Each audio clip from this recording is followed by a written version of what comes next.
Bismillahirrahmanirrahim. Assalamualaikum warahmatullahi wabarakatuh. Selamat pagi. Oke, kurang ya. Ya, selamat pagi Bapak Ibu dan rekan-rekan jurnalis yang saya hormati. Terima kasih sudah menunggu.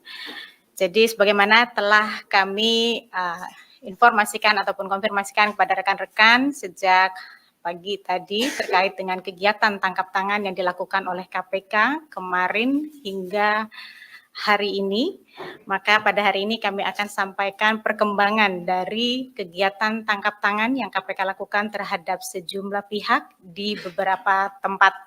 Sudah hadir bersama kita Ketua KPK Bapak Firly Bahuri dan juga Deputi Penindakan dan Eksekusi KPK Bapak Karyoto yang secara lengkap akan menyampaikan kepada Bapak, Ibu, dan rekan-rekan jurnalis terkait dengan perkembangan penanganan dari kegiatan tangkap tangan yang dilakukan oleh KPK.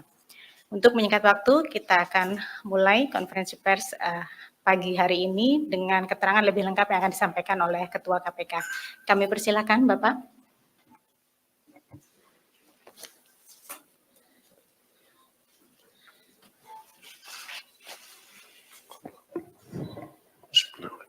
Assalamualaikum warahmatullahi wabarakatuh. Selamat pagi, salam sejahtera untuk kita semua, salam sehat, salam anti korupsi. Salam, Om Swastiastu, Namo Buddhaya, salam kebajikan. Rekan-rekan, wartawan, jurnalis, dan segenap anak bangsa dimanapun berada yang mengikuti siaran KPK pagi hari ini dengan menggunakan berbagai saluran. Tentulah kami ingin menyampaikan permohonan maaf karena baru sekarang kami harus menyampaikan terkait dengan informasi yang akan disampaikan KPK sebagai pertanggungjawaban KPK kepada publik.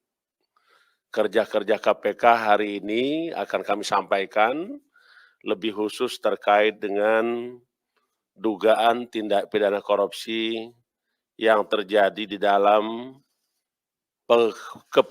pengurusan perkara di Mahkamah Agung. Lengkapnya akan saya sampaikan sebagai berikut. Sebagaimana yang pernah kami sampaikan bahwa KPK di dalam rangka penanganan dan pemberantasan tindak pidana korupsi tentulah melibatkan segenap peran andil besar seluruh anak bangsa. Dan kami juga mengucapkan terima kasih atas peran yang telah diberikan karena bagaimanapun juga suksesnya pemberantasan korupsi tergantung kepada kita semua, kepada segenap anak bangsa. Bahkan KPK tidak pernah berhenti untuk mengajak segenap elemen masyarakat, termasuk seluruh kamar-kamar kekuasaan. Kami pernah menyampaikan, memberantas korupsi harus melibatkan seluruh kamar-kamar kekuasaan, baik itu legislatif, eksekutif, yudikatif, termasuk juga partai politik. Nah, hari ini kami ingin sampaikan hasil kerja KPK terkait dengan penangkapan para tersangka tindak pidana korupsi yang terkait pengurusan perkara di Mahkamah Agung. Selengkapnya sebagai berikut. Pada hari ini kami akan menyampaikan lengkap tentang dugaan tindak pidana korupsi berupa suap dalam pengurusan perkara di Mahkamah Agung. Pada kegiatan tangkap tangan, tim KPK telah mengamankan 8 orang pada hari Rabu tanggal 19 Januari 2022, jam 15.30 WIB di wilayah Jakarta dan di Semarang. Sebanyak 8 orang sebagai berikut. Yang pertama, DY, PNS pada Kepanitraan Mahkamah Agung. Kedua, MH, PNS pada Kepanitraan Mahkamah Agung. 3, EW, Panitra Mahkamah Agung. 4, AB, PNS Mahkamah Agung. 5, EL, PNS Mahkamah Agung. 6, NA, PNS Mahkamah Agung. 7, YP, pengacara. 8, ES, pengacara. Ada 8 ya yang udah kita tangkap kemarin. Adapun kronologis tangkap tangan sebagai berikut. Menindaklanjuti pengaduan dan laporan masyarakat, KPK meminta informasi dugaan adanya, KPK menerima informasi dugaan adanya penyerahan sejumlah uang kepada hakim atau yang mewakilinya terkait penanganan perkara di Mahkamah Agung. Rabu tanggal 21 September 2022 sekitar jam 16.00, tim KPK berdasarkan informasi tersebut bahwa telah terjadi penyerahan sejumlah uang dalam bentuk tunai dari saudara ES kepada DY sebagai representasi SD di salah satu hotel di Bekasi. Selang beberapa waktu, Kamis sekitar 01.00 dini hari, tim KPK kemudian bergerak dan mengamankan DY di rumahnya beserta uang tunai sejumlah 205.000 Singapura dolar. Secara terpisah, tim KPK juga langsung mencari dan mengamankan YP dan ES yang berada di wilayah Semarang, Jawa Tengah, guna dilakukan permintaan keterangan. Jadi ada 2 orang yang diambil di Semarang ya. Para pihak yang diamankan beserta barang bukti kemudian dibawa ke Jakarta untuk dilakukan pemeriksaan lanjutan di Gedung Merah Putih KPK. Selain itu, AB juga hadir ke Gedung Merah Putih KPK dan menyerahkan uang tunai sebesar 50 juta rupiah. Sehingga KPK telah berhasil mengamankan barang bukti berupa uang tunai sebesar 205.000 Singapura dolar dan 50 juta rupiah. Dari pengumpulan berbagai informasi disertai bahan keterangan terkait dengan dugaan tindak pidana korupsi dimaksud, KPK kemudian melakukan penyelidikan dalam upaya menemukan adanya suatu peristiwa pidana, sehingga ditemukan adanya bukti permulaan yang cukup. Selanjutnya KPK meningkatkan status perkara ini ke tahap penyidikan. Berdasarkan hasil keterangan saksi dan alat bukti yang cukup, maka penyidik menetapkan sebanyak 10 orang sebagai tersangka sebagai berikut. Pertama, SD, Hakim Agung pada Mahkamah Agung Republik Indonesia.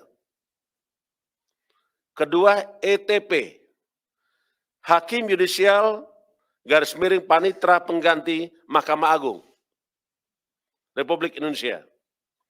3, DY, PNS pada Kemitraan Mahkamah Agung. 4, MH, PNS pada Kepanitraan Mahkamah Agung. 5, RD, PNS Mahkamah Agung. 6, AB, PNS Mahkamah Agung. 7, YP, pengacara. 8, ES, pengacara. 9, HT, swasta, debitur koperasi simpan pinjam, ED. 10, EDKS, swasta, debitur koperasi simpan pinjam, ED. Jadi ada 10 orang yang sudah kita tetapkan sebagai tersangka berdasarkan bukti yang cukup. Terkait kebutuhan penyidikan, tim penyidik KPK telah melakukan penahanan terhadap 6 orang selama 20 hari pertama terhitung tanggal 23 September 2022 sampai dengan 12 Oktober 2022. Adapun 6 tersangka yang ditahan sebagai berikut. 1, ETP ditahan di rutan KPK pada Gedung Merah Putih.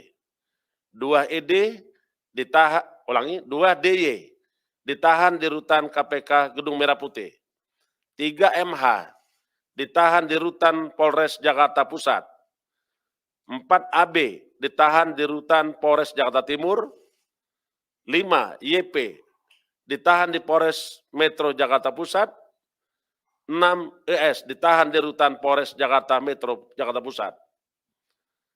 KPK menghimbau dan memerintahkan berdasarkan undang-undang terhadap semua pihak yang telah ditetapkan sebagai tersangka agar hadir secara kooperatif sebagai berikut. SD, ya pertama itu SD, 2 RD, 3 EDKS, 4 HT. Cukup ya?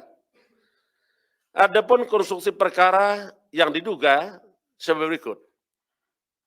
Diawali adanya laporan pidana dan gugatan perdata terkait dengan aktivitas dari Koperasi Simpan Pinjam ID di Pengadilan Negeri Semarang yang diajukan HT dan EDKS dengan diwakili melalui kuasa hukumnya YP dan ES.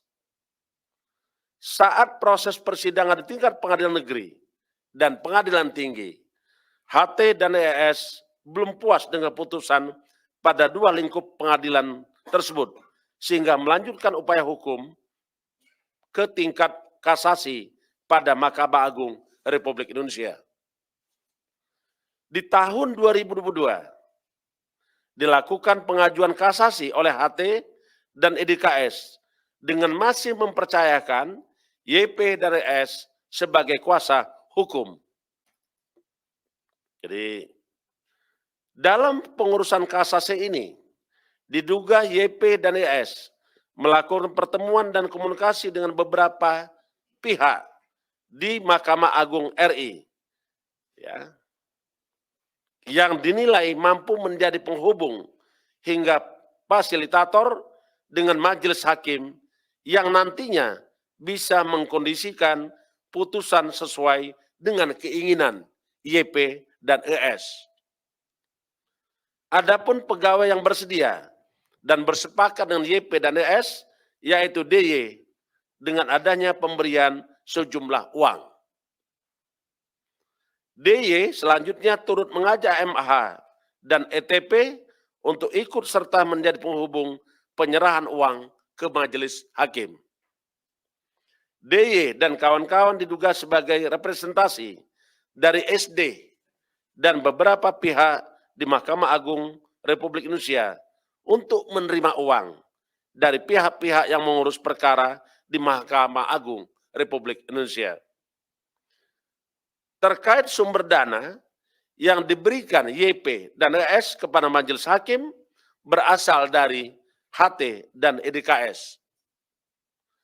Jumlah uang yang kemudian diserahkan secara tunai oleh YP dan ES pada DY sejumlah sekitar 202.000 Singapura dolar atau setara dengan 2,2 miliar. Yang kemudian oleh DY dibagi lagi dengan pembagian DY menerima sekitar 250 juta rupiah. MH menerima sekitar 850 juta rupiah. ETP menerima 100 juta rupiah. Dan saudara SD menerima sekitar 800 juta rupiah yang penerimaannya melalui saudara ETP. Dengan penyerahan uang tersebut, putusan yang diharapkan oleh YP dan ES selaku kuasa hukum daripada kuasa hukum KSPID untuk dikabulkan dengan menguatkan putusan kasasi yang sebelumnya yang menyatakan KSPID pilot. Ketika tim KPK melakukan tangkap tangan dari saudara DY, ditemukan diamankan uang sejumlah 205.000 Singapura dolar dan adanya penyerahan uang dari saudara AB sejumlah 50 juta rupiah. Itu udah kita sita semua. KPK menduga DY dan kawan-kawan juga menerima pemberian lain dari pihak-pihak yang berperkara di Mahkamah Agung. Dan tentunya hal ini akan terus ditindaklanjuti oleh penyidik KPK. Para tersangka tersebut disangkakan sebagai berikut. Sebagai pemberi, HT, YP, ES, dan EDKS disangkakan melanggar pasal 5 ayat 1, huruf A atau huruf B, atau pasal 13 atau pasal 6 huruf C Undang-Undang Nomor 31 1999 tentang pemberantasan tindak pidana korupsi sebagaimana telah diubah dengan Undang-Undang Nomor 20 tahun 2001 tentang perubahan atas Undang-Undang 31 tahun 1999 tentang pemberantasan tindak pidana korupsi Yonto pasal 55 ayat 1 ke 1 KUHP.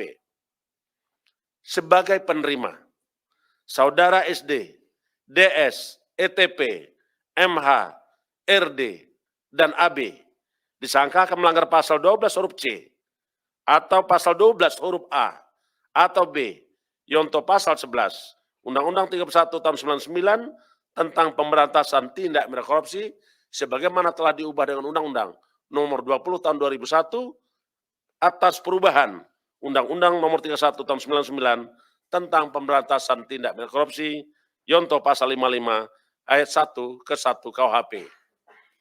Demikian yang ingin kami sampaikan kepada Bapak dan Ibu-Ibu sekalian, rekan-rekan wartawan, jurnalis, dan segenap anak bangsa. Kita semua memiliki PR. Bagaimana kita bisa membersihkan negeri ini dari praktek-praktek korupsi. Bebasnya negeri ini dari praktek korupsi tentulah merupakan cita-cita kita semua, termasuk cita-cita seluruh anak bangsa. Sekian, terima kasih. Saya akhiri, wassalamualaikum warahmatullahi wabarakatuh. Om Santi, Santi, Santi Om. Terima kasih Pak Ketua. Baik, rekan-rekan jurnalis, itu tadi sudah disampaikan oleh Pak Ketua bahwa KPK telah menetapkan 10 orang sebagai tersangka dari kegiatan tangkap tangan terkait dengan dugaan tindak pidana korupsi berupa suap pengurusan perkara di Mahkamah Agung. 6 dari 10 tersangka pada hari ini dilakukan upaya lanjutan, yaitu upaya paksa penahanan. Dan dari kegiatan tangkap tangan ini KPK melakukan penyitaan terhadap sejumlah barang bukti, yaitu uang sejumlah 205.000 dolar Singapura dan 50 juta rupiah. Sebelum kita masuk kepada sesi tanya jawab, kami akan perlihatkan kepada publik terkait dengan barang bukti tersebut.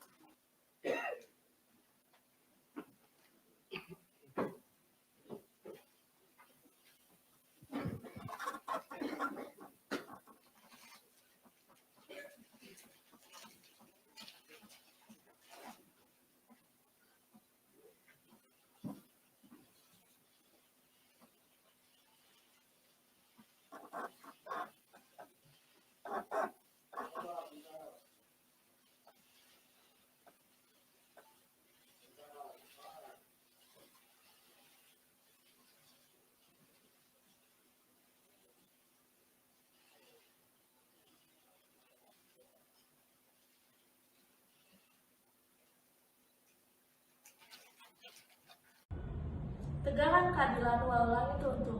Like and subscribe Fakta TV hanya untuk Anda.